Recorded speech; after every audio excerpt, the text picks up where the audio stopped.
Hello, my lovelies, wonderfuls, amazings, and beautifuls. Yep, you know who you are. That's you. You matter, and you're stepping forward to give your greatest, highest potential and purpose. So I thank you for being here. Hit the like and hit subscribe now and leave your positive comments. I would love to hear them as we are building up this community. And what we have been doing here is Excuses Be Gone by Dr. Wayne W. Dyer. And this book is about how to change lifelong self-defeating habits, thinking habits. So we are in part 1, identifying and removing habitual thinking. We're in chapter 1, yes, you can change old habits. So we're going to pick up where we left off. Okay. The belief that we cannot change our biology is beginning to be challenged by scientific scholars engaged in cell biology and research. So, absolutely, go look up Dr. Bruce Lipton, go look up Dr. Joe Dispenza, go look up Dr. Greg Braden, just Dr. Kelly Brogan, get out there and start doing some research because it's everywhere. It seems that humans do have the ability to change and even reverse some of their genetic blueprints. Openness and curiosity, along with a desire to be free from excuses, are the basic prerequisites for learning about the exciting evidence concerning genetic predisposition. Okay, openness, curiosity. And I would also like to add, once you have those two, faith to walk it out.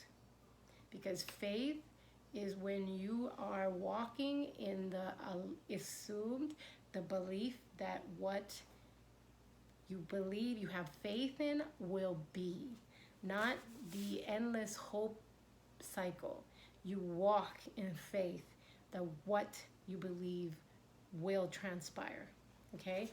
So, I love that though, openness and curiosity, especially in such a time as this, because there's lots of data going out there, but a lot of things are limiting and kind of fear-provoking, anxiety-provoking. Okay, open up, be open, and be curious. Dr. Tenpenny is another one that has a lot of input on naturopathic medicines.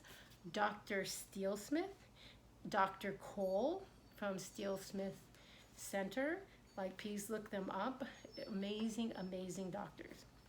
So, one of the pioneers of the new way of understanding DNA, whoop, here he is, Bruce Lipton, PhD, is a cell biologist who taught medical students before resigning to do research and lecture full time. Guys, any book with him is so good, and he's just such a nice man. But anyway, in a groundbreaking book, I'm getting excited here because we are all about to be healed. In a groundbreaking book called The Biology of Belief, Lipton writes that life is not controlled by genes. In fact, his research led him to the conclusion that they're strictly blueprints. Did you get that? Strictly blueprints. You can change. The invisible, formless energy that constitutes the gene's environment is the architect that turns the blueprint into this mystery we call life. Okay, we'll read that again. Please open and be curious. The invisible, formless energy, which is God, that constitutes the gene's environment all around us and within us, is the architect, the building that built this beautiful temple, that turns the blueprint into this mystery we call life. Life, we are so favored to have life, guys. Let's live it. Listing hundreds of research results, he concludes that the old medical model depicting life's essential building blocks as physical particles is misleading. Energy, we're energy. Incomplete, and in most cases, false. Because being able to label people makes money, right? Giving them a label that keeps them in a system unable to be healed that makes money. So, treating illness more or less exclusively with drugs or surgery to facilitate healing begs to be re-examined. So there's a lot. Just be open and curious, guys, because there's quite a bit of research. Now, it's not to say that we don't love our surgeons, because we do. And it's not to say that we don't love our, healthcare providers, because we 100% do. But we are going to see the face of health care changing.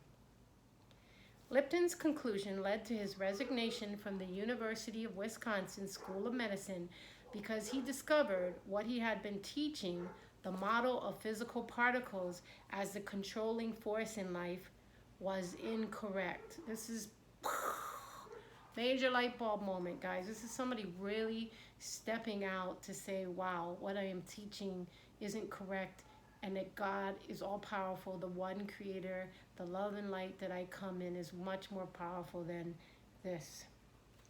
He realized that both the human body and the universe itself are mental and spiritual in nature. And also, by the way, he wasn't all about this when he came across this. He came into this through his research. So that's, it's different when somebody, it's just different. And so what I'm saying is the research kind of shocked him, and may shock all of you, but let it shock you into healing. So there's a field of invisible energy with a total absence of physical properties that creates the particles that we call cells, and this invisible field is the sole governing function of the body. So this is so beautiful, guys. This is so much more than, the limiting medical things. So there is a field, an invisible energy with a total absence of physical properties that creates the particles that we call cells, and this invisible field is the sole governing function of the body. So since the body is not exclusively a physical machine, we can all find out how to control and impact our health. Even more astonishing is Lipton's understanding that our personal belief systems, including our perceptions, having the capacity to trump our genetic inheritance and our cellular DNA. So you've got that? Lipton's understanding is that our personal belief system, okay? If you believe you will heal, you will, including our perceptions. So this is where it comes in. It can be very difficult if you've had abuse, trauma, toxic situations, anything that's trained you into lower thought forms, lower vibrations that keeps you locked in type of prison. This is where that becomes, it can make your challenge or your overcoming maybe more difficult, perceived difficult than another's. But anyway, we have the capacity to trump our genetic inheritance and our cellular DNA. Do you understand what that means? You can overcome it. So it's possible to influence the infinitesimally tiny particles. Ooh, I actually feel them all around me. I'm getting chills. Particles, they've come to believe, are the ultimate determiners of our lives. So guys, get your particles up and popping with the positive vibes. That is, when we change the way we think and learn new ways of perceiving, we can actually change our DNA. Okay, did you get that? So when, because we will do it, we are doing it, it's done. When we change the way we think and we learn new ways of perceiving, we can actually change, bing, our DNA, all right? So we are.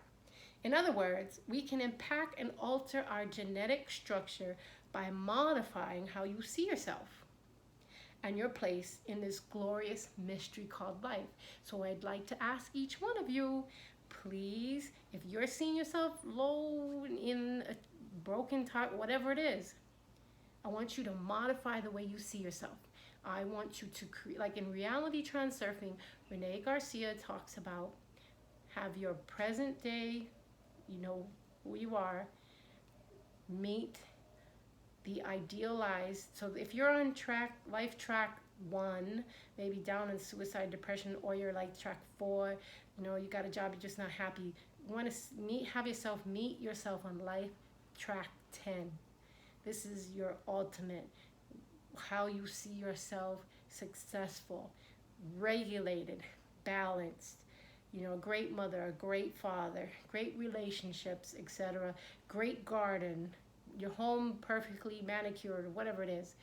And you're going to have life track you 1 to 4, wherever you are, meeting life track 10, your highest self, and have them have a talk, have them have a dialogue. And I want you to see yourself, perceive yourself in the level 10 track. Ask your level 10 self to help your level 4, whatever, into what you need. See yourself so that you can place yourself in this glorious mystery called life. So moving on, your perceptions have the power to change your genetic makeup. That's very powerful. Your perceptions have the power to change your genetic makeup. Your beliefs can and do control your biology. So I want to say again, we are all in different spectrums of healing. Some people have never experienced really bad abuse or trauma or toxic situations or things, and so their path is more refining. Maybe, you know, we just never really know, right? You really can't judge other people because you might think they never had a hard day in their life and you really don't know. But what I'm trying to speak to is, if you are a person that has had abuse, trauma, toxic situations, really harsh medical, I really want you to reach out to somebody who is trained in this, and you see that they're getting results. You're actually seeing don't go to somebody when you look at their lifestyle, you don't want to live that lifestyle. If you're looking at somebody and you're like, that person looks dead inside and they don't look happy with life, don't get treatment from them. Go to somebody that you're actually watching people get care and get better and walking into life. And this is a journey, guys. So the idea that you may need help over your lifetime is not a bad thing. We all need help. So just embrace that. But I'm just saying, this last comment, the perceptions have the power to change your genetic makeup. And I'm saying, if you've encountered abuse, trauma, or other harsh things, you have an extra a lot of times to overcome, because you have to get regulated and you have to begin to have a new perception in the world that you are powerful, that you are safe, that you are protected. And that may take some 3D, you know, rubber meets the road kind of changes. You can't just be up airy fairy. You got to be walking on the ground into life with support system, taking the steps to get out of the toxic situation so you can actually heal. So in those cases, you want to change your perception, because you want to change your genetic makeup, and that your beliefs can and do change your biology. So those are encouraging words for anybody who's anywhere in the spectrum, but especially people having a difficult time. And this may sound radical or even impossible. Guys, in the word impossible is I am possible. So just remember, God is always leaving us comedy, okay? Just like they said, be open and curious, okay? Because you are possible. So, yet, it is this awareness that will lead you to say goodbye to the excuses you unwittingly adopt. I encourage you to immerse yourselves in the biology of belief. Yes, that'll be another reading. I want to read Louise Hay, because she just really started the change in my life for the better. I mean, many people have, but she's just like hallmark, and so is Wayne Dyer. So anyway, but we could look at doing biology of belief too. You'll be inspired to reset your mind to the possibility that your beliefs carry far more weight than you realize in determining what you can do, what you'll undertake, and how far you are capable of going. So you got this? Your beliefs, your mindset, and your heart coherence, okay? I want to say those are both important. will determine what you can do, what you'll undertake, and how far you're capable of going. Now let's take a look now at another piece of research that will help you realize what you're capable of achieving. Okay, so that's going to come in the next video. So, and I thank you so much for being with me here. Excuses be gone, excuses be gone, excuses be gone. Such a blessing to have you. It's such a gift. It's such a favor from God for me to have you and have this time as we build this community. Now, hit like, hit subscribe, and leave your positive comments. I so look forward to hearing them. And when you get a chance. So thank you, Wayne Dyer, we thank Maria Zepris, and we thank Wayne Dyer, and we thank Louise Hay, and we thank Bruce Lipton. We are just thankful to God and this beautiful universe as we are commanding the energies around us to heal ourselves. All right, thank you so much for joining me. You know what's next. Peace in, peace out.